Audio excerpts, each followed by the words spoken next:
So the second trailer for Dune Part 2 gives us a brutally epic vision of the future, especially when it comes to Paul's envisioned holy war. We learn that the further Paul looks into the future, the worse things look to be getting. The new footage gives us conversations between Paul and Gurney and Jessica and Stilgar discussing the very purpose of Paul's rise to power, while the Prophet himself is afraid of losing control, potentially leading to the deaths of millions no matter how he tries to stop it. This is of course the most important aspect of Part 2 and the end of Frank Herbert's novel, and the fact that we're getting this very narrative power within the many action scenes included in the footage just shows the storytelling power that Denis Villeneuve can bring to images on the big screen. Paul is someone who has to lead during a difficult moment, and in turn he's trying to choose the path that will be less awful in the long run. So with Timothée Chalamet having to convey a performance that encapsulates that,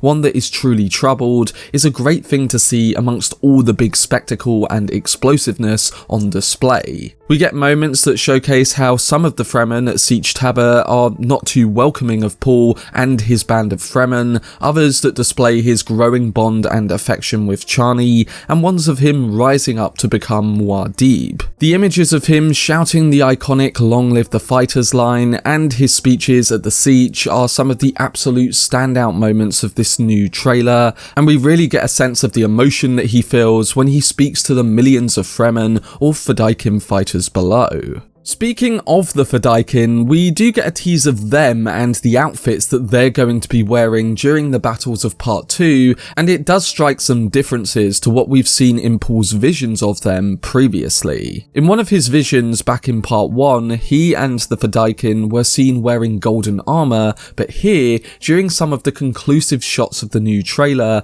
Chani amongst other fighters are wearing black versions of that scene costume. For all we know, we might eventually get that golden outfit, but it's also key to keep in mind that Paul's visions have proven to be not 100% accurate at a given moment, because depending on his actions, they do change. Still, it would be cool to see the progression of the Fedaykin and the way they look as we move into a potential Dune Messiah film. Denis Villeneuve is planning a trilogy of films, so there's room for more expansion visually if we do get that final film of the Paul Atreides arc. As a whole though, it was really awesome to just see some extra footage of the Fedaykin, especially seeing them with now enhanced battle stamina after Paul teaches them the weirding way. We'll of course get more traditional guerrilla warfare too, and there are a few shots of Paul, Chani and other Fremen warriors using rocket strikes on the Harkonnens. Zendaya's character herself is equally put in the spotlight of the action here, leading a Fremen rebellion in fights, and a shot of her taking out one of the Sardaukar herself, showcasing her honed skills and training with Paul and Lady Jessica. We know that she's fighting for her people and not specifically Paul, which again hints at the muddled relationship between them. Paul becoming Muad'dib will put their growing connection to the test, and I think by showing a bit of that in this new trailer, it was a very smart move. She was the mysterious figure at the end of Dune Part 1, having been in a lot of Paul's dreams, and we've waited to see what we'd get of her beyond the events of that last film. So getting more of their relationship and seeing her front and centre alongside Paul in a lot of the more epic moments again highlights Denis' faithfulness to the source material and his deeper exploration into all the other characters that only got a bit of screen time in Part 1. When it comes to other moments surrounding the Fremen in this new footage, we did also get another look at the Water of Life scene,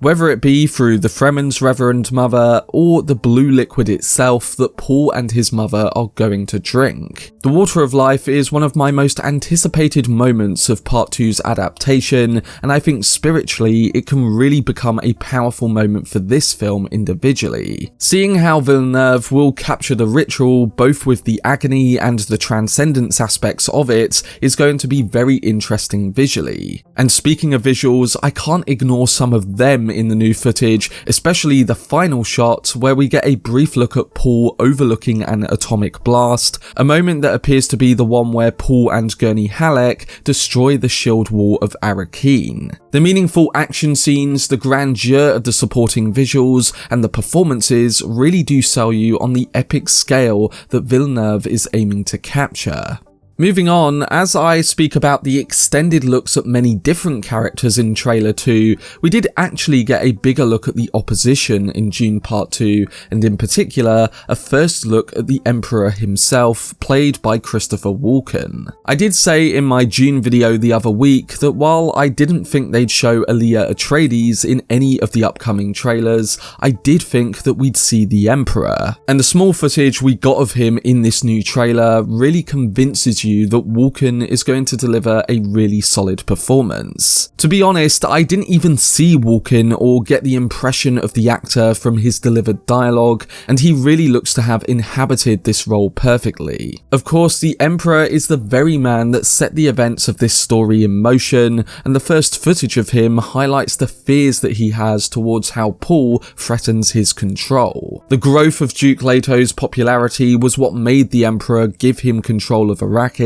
and that led to the assault against his Atreides men. The combined strength of the Emperor's Sardaukar and the Harkonnens was too much for them to handle, and it resulted in Paul and his mother's exile into the desert. In the new trailer, we get a look at Walken's Emperor both on his planet Kaitain and on Arrakis during the eventual Crysknife battle between Paul and Feyd. The portrayal of him being that weak man who projects that weakness onto Paul and his father's legacy makes you really connect to the confliction surrounding leadership in this story even more. Add on the footage before this of the Harkonnens burning the bodies of the Atreides men, and it only fuels that sense of revenge that Paul and the Fremen have towards his empire. It's the small moments that really show how Denis has captured the spirit of the book, the feelings of certain characters, and how they project themselves in the limited but effective dialogue scenes that they have. And by getting into the minds of the villains, whether it be the Emperor or the Harkonnens on Gedi Prime,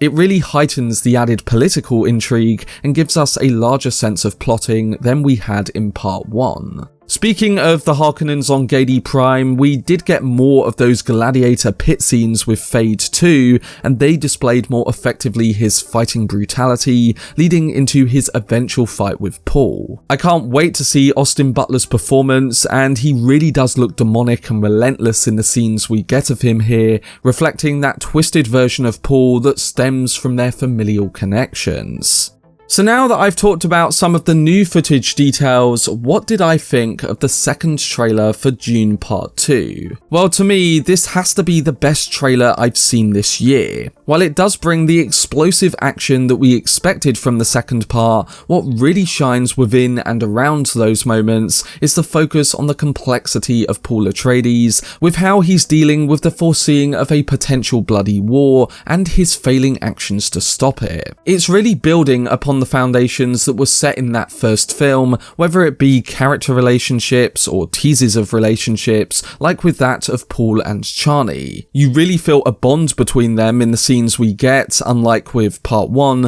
where the ending just laid the foundations. Like I said in my Battle of Arrakis video the other day, Dune was never all about the action in those climactic battles, and rather it was about the context and planning behind them, what the fights really signified to the story, and how the characters are emotionally affected by them. And the trailer really did a fantastic job of putting the characters front and center in these action-packed moments, and showing the reversal of the fury from Part 1, making you think deeper about what the characters we followed could become in the future. Denis Villeneuve looks to be capturing the epic grandeur of these moments using Greg Fraser's wide shots with heavily populated Fremen warriors, and while every shot does again look like a painting, it's the power behind the images that's guiding it. It's like Denis said in an interview before, Part 1 set the table and Part 2 is going to be the main course. It does definitely feel like we're getting everything we wanted from the adapted second half of Frank Herbert's novel, and seeing more of the opposing forces and detailing more of the bloody history between the Atreides and the Harkonnens in the process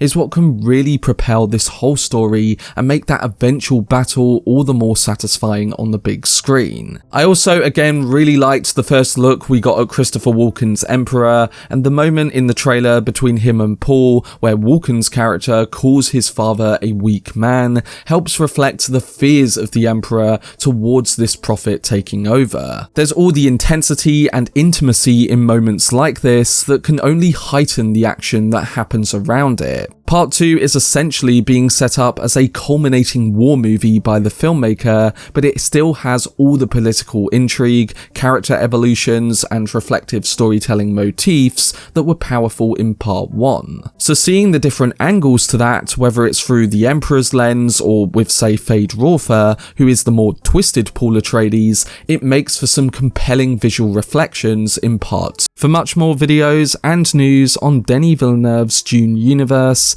then subscribe to the channel and turn on your notifications. Also, if you enjoyed this video, remember to leave a like, rating, and follow me on social media via the links in the description. But anyway, I hope you guys enjoyed it. I've been Cortex, and as always, make some noise.